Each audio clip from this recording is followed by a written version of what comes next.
All right. So, I'm back.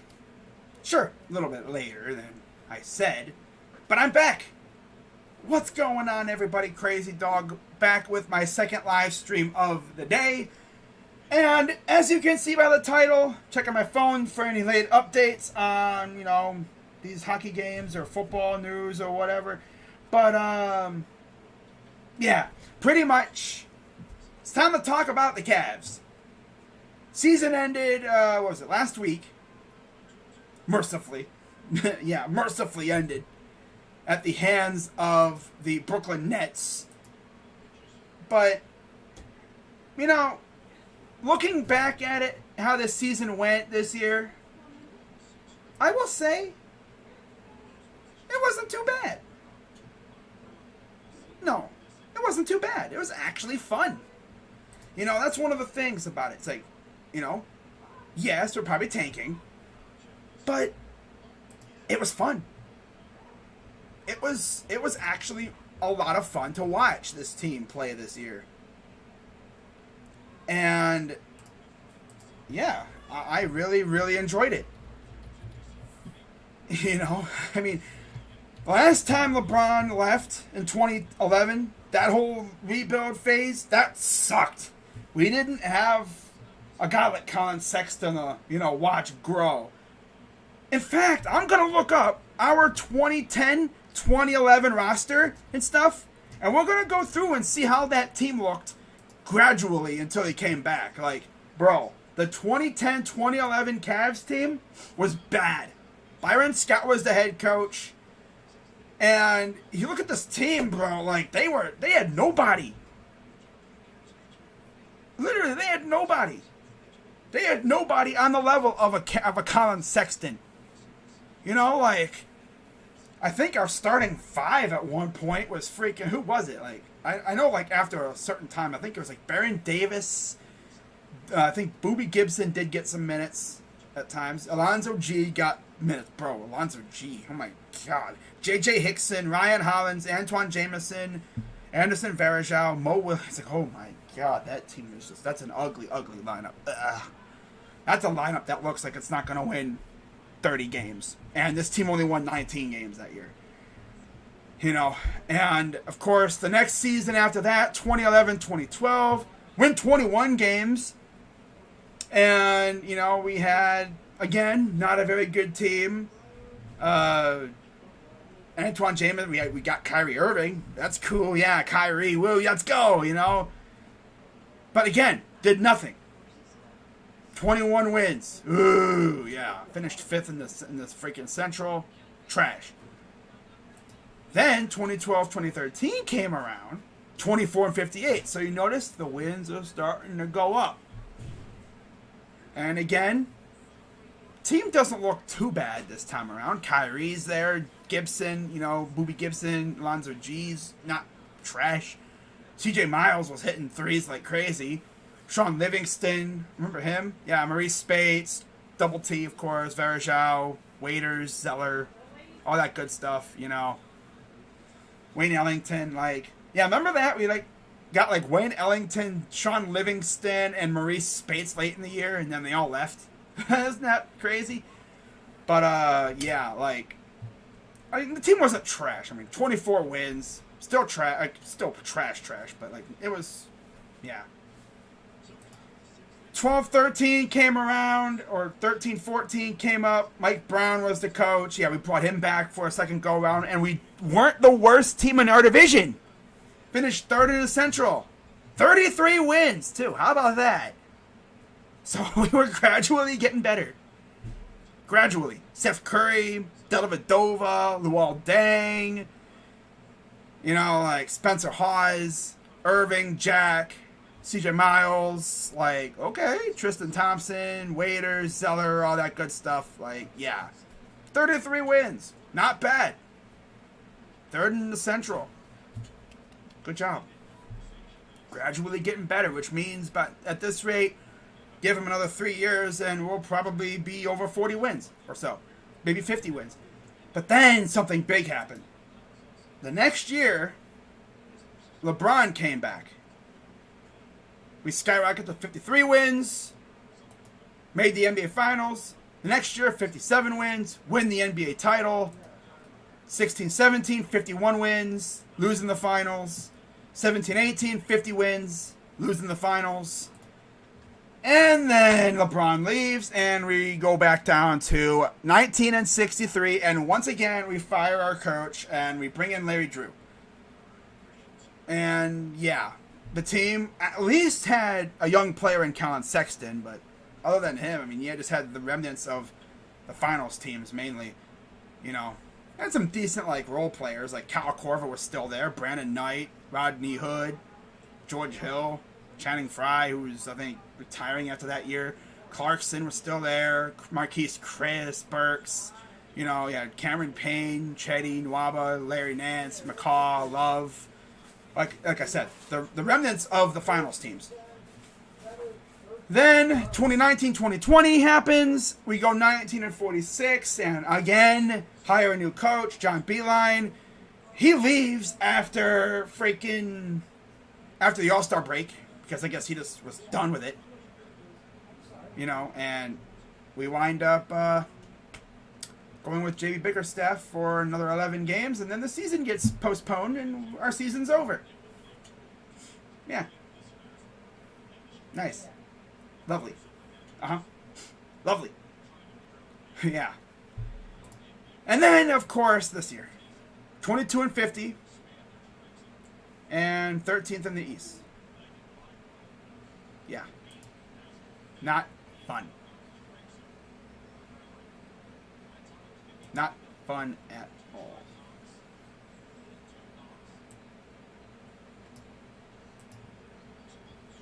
So, pretty much, I'm just going to go out here and say this, guys. Dan Gilbert is not... He's had enough of the rebuild. He wants to start winning. He wants to start winning. And I feel like if it doesn't happen within the next year, if we don't start winning, you know, being a playoff team by, I'm going to say next year, heads are going to start rolling. He's going to start firing people. We all know how quick his trigger finger is.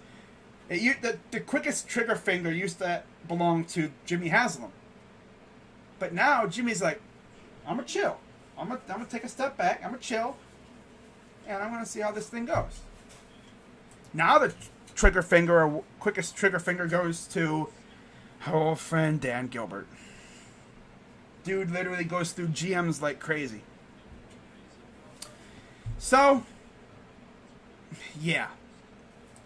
Now where do we go? But before I get into talking about that, let's talk about this season. So, the roster, not too bad. It's just too bad they just couldn't stay healthy. That's the only thing. We were without Jared Allen for a little bit. Sexton missed games. Chetty was trash. Okoro missed games. Garland missed games, including the last couple games of the season. Guys were struggling. Larry Nance couldn't stay on the freaking court. Dylan Windler got hurt. Prince got hurt. Love freaking sucked. And when he was on the court, when he was actually on the court, he sucked. But when he was hurt, of course. When isn't he hurt? Hartenstein, like who? It's like Kabengele, yeah, who cares about the other guys? But, yeah. They were better. They were at least fun to watch. But, yeah, overall, like, winning's got to start happening, you know. Can't be out here freaking tanking every year. Otherwise, guys are going to start getting fired. But, like, you look at how the season started. It started off pretty good. You know, they won their first couple games. They won 3 straight. Then they lost a couple, and then they win, and then they go on a losing streak. But if you look at basketballreference.com, in fact, I got it up right here. All right? Check this out, all right? Ready? Look at this. Look at that right there. Look at this. What the heck, bro? Look at all that red. But you know what really sticks out to me? You know what really sticks out to me? Alright? Let me make this up. There we go. This little red patch right here. Alright? February. See that one here? Beat Minnesota, right? Look at all that red. Whole lot of red. For any Playboy Cardi fans out there, that was a whole lot of red. The next win did not... Oh, yeah, we won this game. All right, February 1st. We did not win another game until February 23rd. We were 10 and 11 on February 1st. One game out of 500. One game off 500. The next time we won, we were 11 and 21. We won by 1 point because of Lamar Stevens. Shout out to him. We won then, would win, 3 straight games. And then, we lose to Indiana. Of course, that was that game sucked because we were beating the absolute tar out of them. And then TJ McConnell started just stealing everything. And then from that point on, losing would happen. A lot of it. We would win a grand total of, 8 games post All-Star break. 8 wins post All-Star break. When before the All-Star break, we were 14 and 21.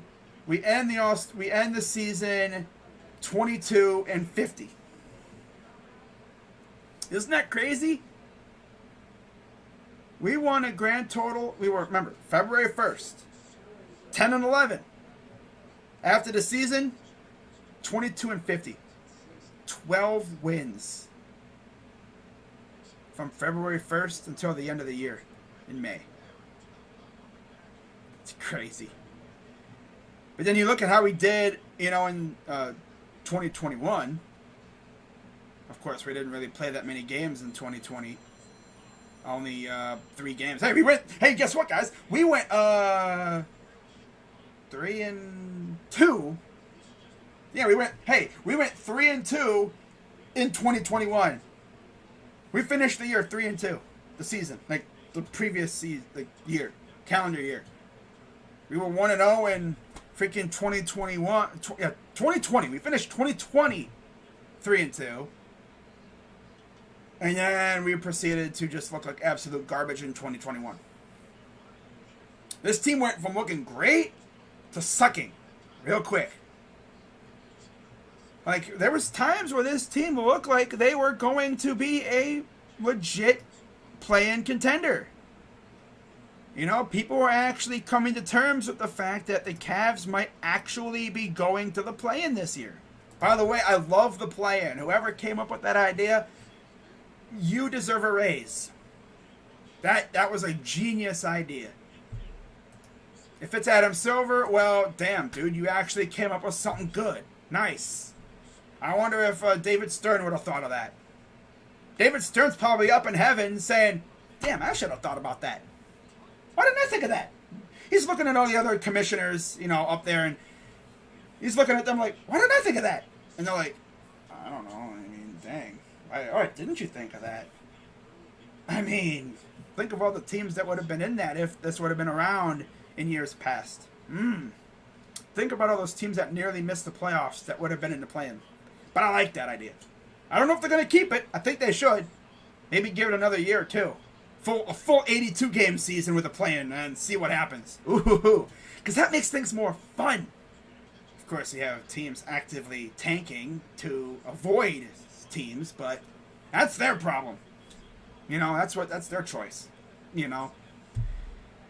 But overall, the Cavs just could not stay healthy, and I feel like that's what really hurt them in this one. Cavs, those 2016 Browns. I will get one of MOD's friends' name, Reedy Rid's personal information. Okay.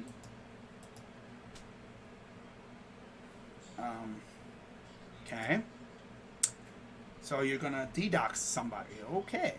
That is, that's interesting. Interesting. Good to know. I gotta give a crap. Boy. Really, we don't need to know that, my friend. But anyways, back to what I was talking about, though. I feel like this offseason is going to be huge for the Cavs. Because, like I mentioned before, Dan Gilbert is tired of losing. He's tired of tanking. He wants to win. And like I said earlier, I feel like if we don't start winning soon, heads are going to start rolling. Kobe Altman's job could be on the line this year. Because we all know, how, like I said, how trigger happy Dan Gilbert is. And then, of course, J.B. Bickerstaff. He's actually not a bad coach. Granted, some of his lineup decisions were kind of shaky. You know, some Cavs fans have been calling for him to be fired. I don't know if they'll do it. Knowing Dan, he probably would. But, I mean, obviously, if we get a new GM, we're probably going to be getting a new coach. Now that could be the guy I want anyway, but who knows. So, with that being said, where do the Cavs stand in terms of salary cap? Well, a quick peek at their, cap situation for next year. And this is what we come up with. Again, I minimize myself. And as you can see, Kevin Love and his beautiful $31 million contract is still on the books for another couple years. Taurean Prince, this is for next year, by the way. Taurean Prince, Larry Nance, of course, Darius and Chetty, Okoro, Sexton, Windler, Dotson, Wade, yeah, whatever. But then you look at what, in terms of like where we are compared to everybody else, and you see, cap space, minus 59. The Cavs, in terms of this, are, I believe, right here, 9th. We're minus 17. We have $126 million in total cap. Dead cap of $30 million. I guess because of Drummond's trash self. Now for next year, 2021-2022, let's see where we are. That's as of right now. Next year, cap space, where are we at? I think we are, where are we at though? We are right here, 10th. Minus 18 million. We have 21 million in practical cap. And we have 131 million, I believe that is total cap. So, now one thing that is different is that you have luxury tax. Looking at luxury tax heading into for next season, as of right now, this is what we have. We are, I gotta find this, bro. This is always fun. Oh, right here. $95 million in luxury tax payroll, $40 million in luxury tax space. Which means we have $40 million to spend before Dan Gilbert has to once again pay a nice little check, write a check to the NBA. That's what the tax threshold is. That's what Dan Gilbert had to keep doing when LeBron was here. That's literally the price of winning. I mean, look at the freaking Nets. The $168 million tax payroll. They're $32 million over the tax. So their luxury tax bill is $94 million. Yikes! And also it goes up as if you're a repeat offender. I mean, if you think that's bad, look at the Warriors. $165 million payroll, now minus 28 tax base, $109 million tax bill. Yeesh! Oh my God! But everyone else is, they're under. So they have space to fill. We have $40 million to spend in terms of luxury tax space. So I could see us using a little bit of that. I mean, we'll see what they do.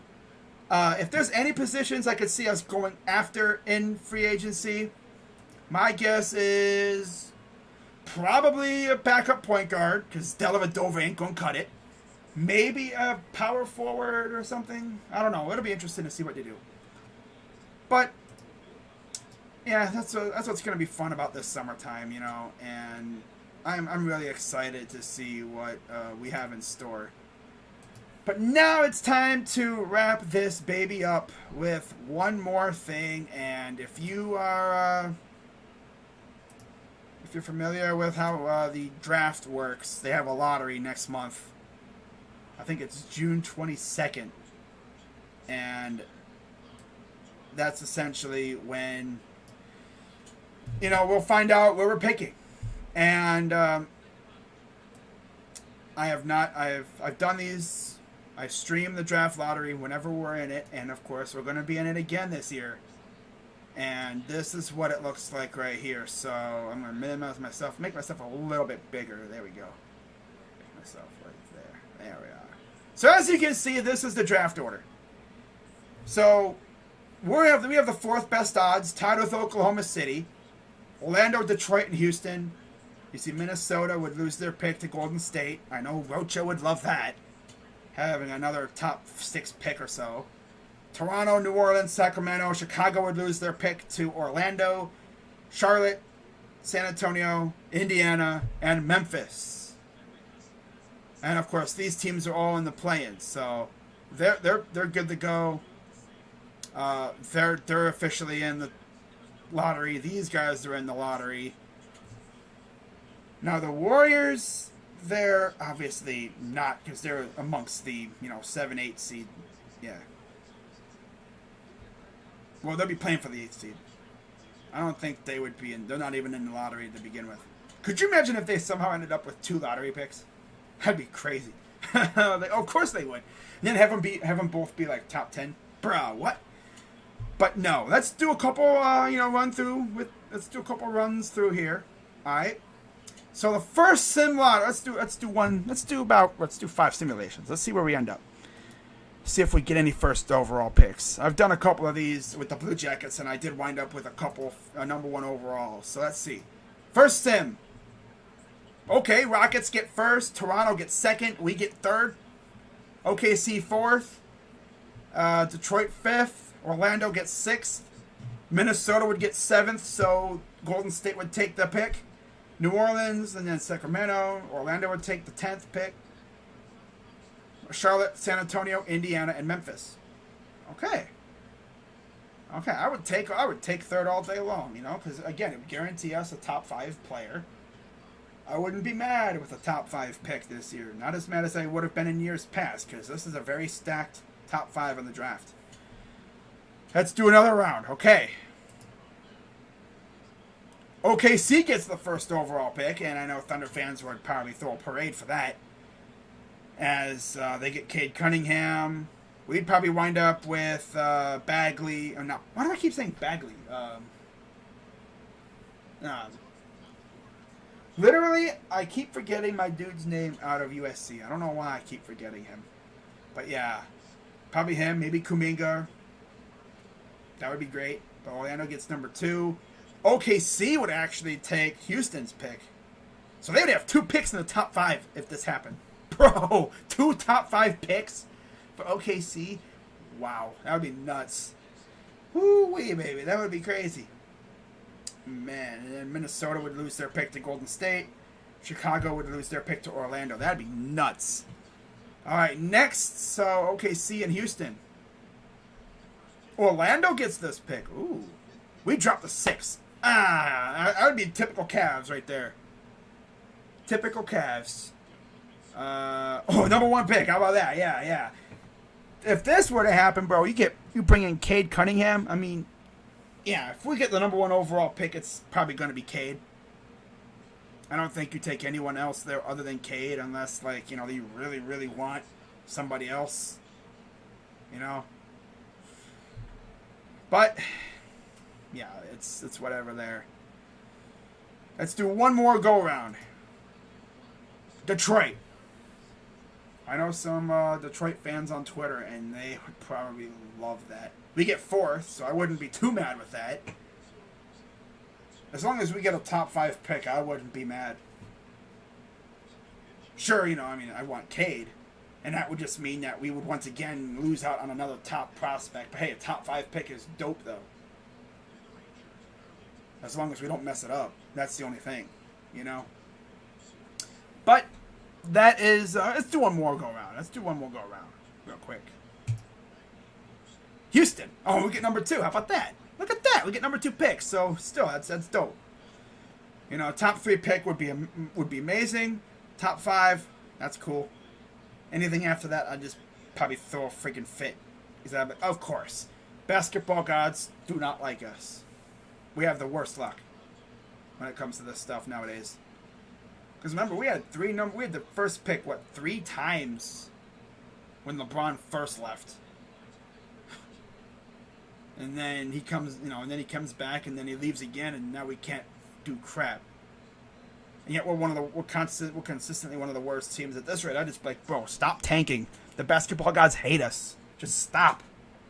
At this point, just stop it. Okay. But yeah, I would love a number 1 overall pick. It would definitely make this season worth it. But, we'll see what happens. We'll see what happens with this coin toss, too. Now, just for lulz, too, let's do an NHL mock draft. Let's do an NHL mock draft just for lulz. Not going to show it. But get this. The thing with the NHL draft is Arizona had to forfeit their pick. So could you just imagine real quick how wonky this would be if we got, let's say, the number 2 pick in the draft, okay? Let's say we get number 2. Arizona gets number 1. No. If we get number 1, but Arizona gets number 2, they redraw. Because Arizona's pick. You can't be picking top 2 if you're Arizona because they forfeited it. Because they're being stupid. I think because they were doing something with prospects. Working them out and stuff. Imagine if we get the number 1 pick. Columbus gets the number 1 pick. Blue Jackets fans all over the place are going nuts. But then Arizona gets number 2. At this rate, it'd be Arizona gets number 2 pick, and we'd be like, wow, that's crazy. And then it'd be like, and the team that gets the first overall pick is the Columbus Blue Jackets. And it'd be like, oh, are you freaking kidding me? Because the thing is, this, as it says, if Arizona gets top 2, there will be a redraw. I don't even know if they'd even finish. They'd probably just stop right there and go, yep, we're redrawing. That would just be our luck. And then they do a redraw and we get 7th or 8th. They'd be like, oh, of course we get that. Of course that happens. Of course it does. In terms of a mock draft for NHL, just for lulz, let's see where they have us picking. Damn, 7th. Yikes. Of course. How about MLB? Is there an MLB mock draft? No. Okay. Alright. But yeah, NBA mock draft. Okay. So, yeah, we would... Oh, Evan Mobley. Why do I keep thinking Bagley? That's weird. So, let's do a quick run through of the sim lottery with the mock draft part. We get Jalen Green 4th. Okay. Yeah, that would be a great get. Shooting guard. Okay. Do another round. Jalen Green again. Okay. Pistons get 1st overall. We drop the 6th. Oh! That would be so Cavaliers to do that. Bro, that would be so Cavaliers. Scotty Barnes is pretty cool, though. I mean, he's a power forward. Something that we kind of need, but... Bro, of course. And then the Raptors get number 1. Bro. Freaking Pistons get 3. So they get their replacement for Andre Drummond, who they lost 2 years ago when they traded him here. But my God, bro. Bruh. Then finally, we get 5th. So that's probably what's going to happen. But yeah, that is pretty much going to wrap it up for that. So no more, fun times there. Let's read the chat real quick. Cavs and Magic will win the World Series. Huh? Okay, that's enough, fart, but you want to get banned? I'm just joking, but my Wizards better than the Cavs. Get ready for my Wizards playoff run. Jets will win the division this year? Wizards lost to the Leprechaun. Wizards up next. Did you see that Warriors-Lakers game? Lakers got lucky with the refs, I have to say. Okay, that's enough. But yeah, I streamed that game last night. That was insane. Probably one of the best streams I've done in terms of basketball in general. But yeah, that is going to wrap it up for this live stream, guys. Figured I'd go live for a good almost half hour. Talk about the Cavs a little bit. Of course, I will be streaming the draft lottery. That will be a lot of fun to do. Can't wait. Hopefully we don't get chaunched again, which I think we will. And then I'll also be streaming the NHL Draft Lottery because, why not? Do you think the Warriors would be better with Clay? Of course they're going to be better with Clay. If they had Clay this year, they wouldn't have been playing last night. They would have been waiting to see who they were going to be playing. But with Clay, they're just going to be insane. It would have been nice if Draymond hadn't literally sold for them. Like, this dude was out here just doing so many stupid things. Turning the ball over, getting freaking, teed up. Because his mouth keeps getting him into trouble. Of course. But yeah, I'll see you guys maybe tomorrow. I'm thinking about probably doing the Warriors-Grizzlies game. Figured why not, I'm not doing the game tonight because it doesn't really appease me that much. Pacers and Wizards, and I'm not really into that game. But I would definitely be doing Warriors and Grizzlies because you have Ja versus Curry. yeah. I mean, I talked about this before. Could you just imagine what Bleacher Report and them are gonna think about when Ja Morant makes the playoffs? If he makes the playoffs before their golden boy Zion.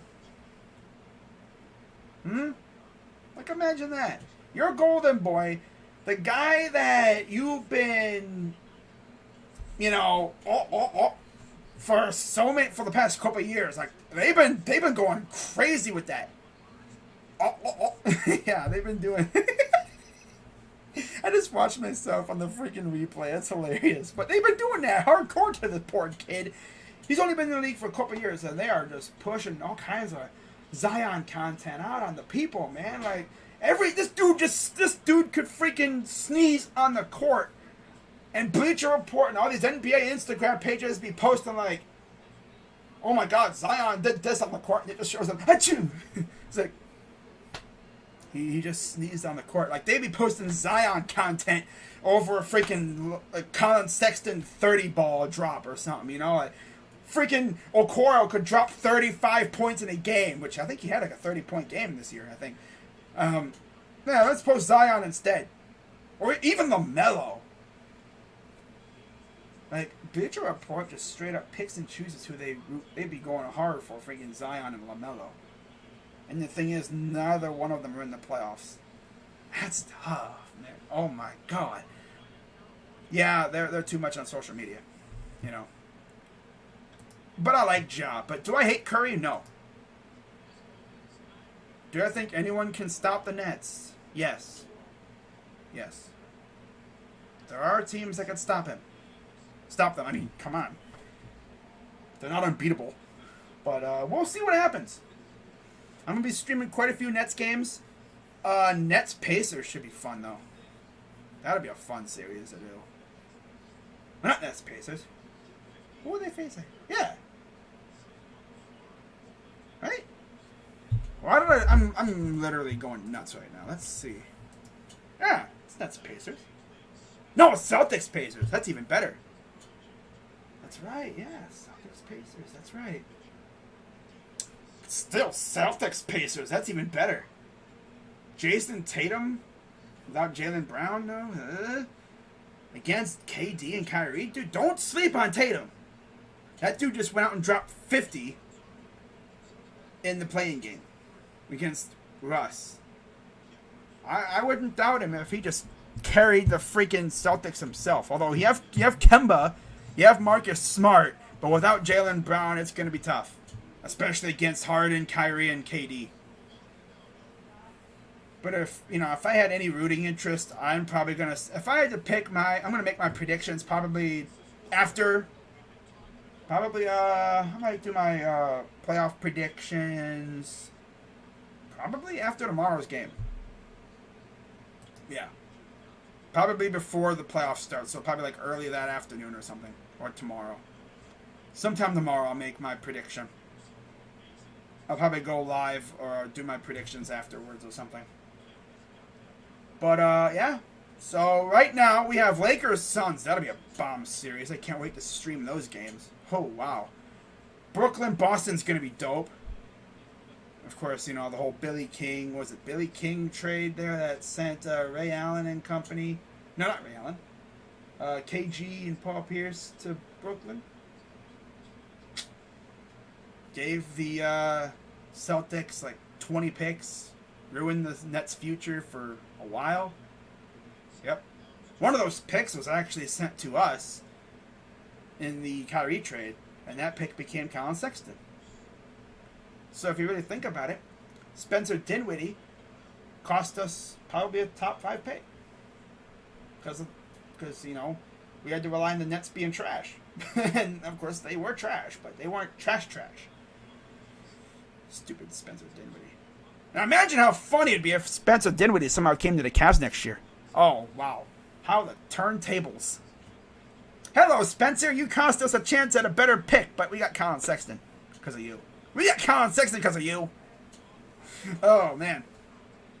But literally, look at the Eastern Conference playoff picture right now. God, dude, Indiana versus Philly would be great, but Russ versus Philly would be insane. That would be insane, though. And then I think the winner of that one would face New York and Atlanta. Could you just imagine real quick? Philly versus Knicks. Ooh. And then you have Bucks and Heat versus Brooklyn, Boston. Yeah, that would be crazy. Of course, Miami and Brooklyn, they don't really have much of a rivalry, but Miami, Boston, that playoff rivalry is legendary over the past couple of years, especially during the Heatles era. When you had the battle of the big threes, whoo-wee, man. That'd be something. Out west, you know, Memphis, Golden State versus Utah. Ooh. Clippers, Dallas, Denver, Portland, Phoenix, Lakers. Oh, yeah, these playoffs are going to be fun. But that's going to wrap it up for this live stream, guys. Shout out to everybody who came through. Yeah, Sexton is amazing. And I cannot wait to see what he does next year. But I will see you guys tomorrow night for Warriors and Grizzlies. And until then, hope you guys have a great rest of your day. And if I hear anything else about the Cavs or whatever, then I'll make a video. If it's big news, if it's nothing, I'm not going to worry about it. In terms of Browns, yeah, camp season's here. Indians are playing tomorrow, off day today. So I'm just going to sit back and watch some hockey and stuff, you know. So that'll be it. I'm Crazy Dog 99. Let's go Cavs. And I'm out.